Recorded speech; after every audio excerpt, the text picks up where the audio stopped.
एक ऐसे नेशन की कहानी जो अपने टाइम की सुपर पावर थी, लेकिन अपने इंटरनल इश्यूज और ग्लोबल प्रेशर की वजह से उसका डाउनफॉल शुरू हुआ। The Soviet leader Mikhail Gorbachev made any public pronouncement on the nuclear disaster returnable. A day when Mikhail Gorbachev resigned as the president of the Soviet Union. Tonight, the Gorbachev era has at last come to an end. President Gorbachev has resigned.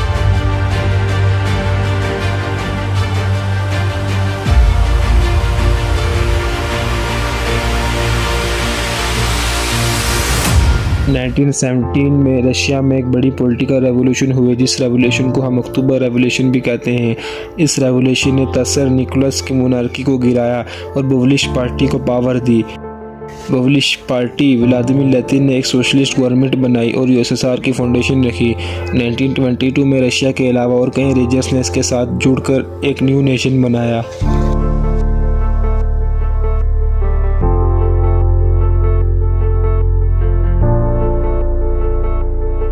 USSR का government model communism पे based था, जिसे हम single party rule भी कहते हैं। ये country communist party of the Soviet union CPSU के अंडर चलती थी। हर डिसीजन पार्टी के लीडरशिप से आता था और पब्लिक को ज़्यादा बोलने का मौका नहीं मिल पाता। जोसेफ स्टालिन के टाइम पे ये ऑटोरिटेरियन और भी ज़्यादा स्ट्रांग हो गया था।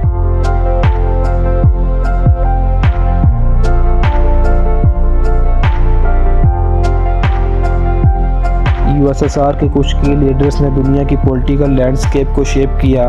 लेनिन ने सोशलिज्म को अपनी कंट्री में इम्प्लीमेंट किया और उन्होंने यूएसएसआर को एक ग्लोबल सुपर पावर बनाने की राह दिखाई। फिर आए स्टालिन, जो अपने 5 ईयर्स प्लान की वजह से बहुत मशहूर हुए। उनका रीजन एक टेरर रीजन था जिसमें लाखों लोग मार दिए गए।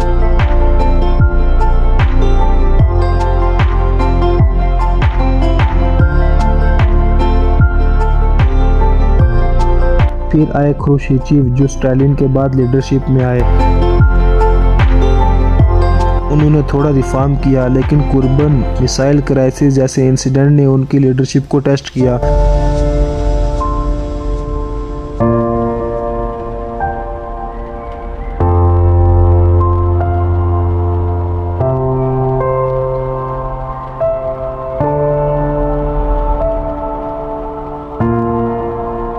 फाइनली मिखाइल गोर्बाचेव का नाम आता है, जो लास्ट सोवियत लीडर थे।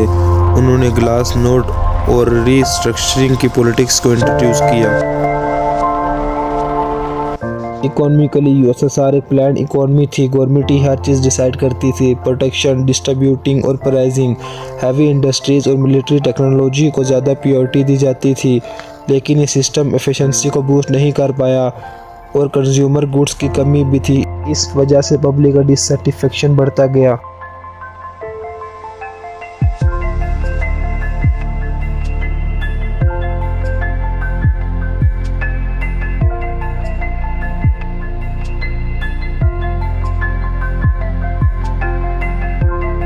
जब बात मिलिट्री की होती है तो यूएसएसआर के पास वर्ल्ड की सबसे बेस्ट मिलिट्री थी।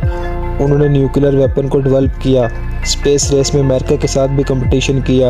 यूरी गागारिन का नाम याद ही होगा आपको। वो पहले इंसान थे जो स्पेस में गए और वे यूएसएसआर से बिलोंग करते थे। मिलिट्री पावर की वजह से यूएसएसआर को दुनिया भर में एक सुपर पावर के रूप में जाना जाता था।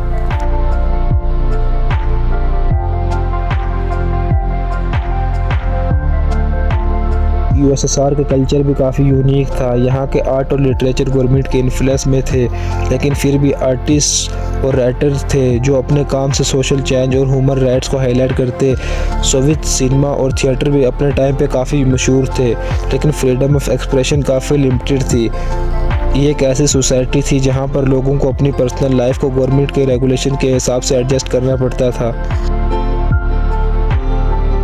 1980s तक यूएसएसआर का इकोनॉमी सिस्टम काफ़ी वीक हो गया।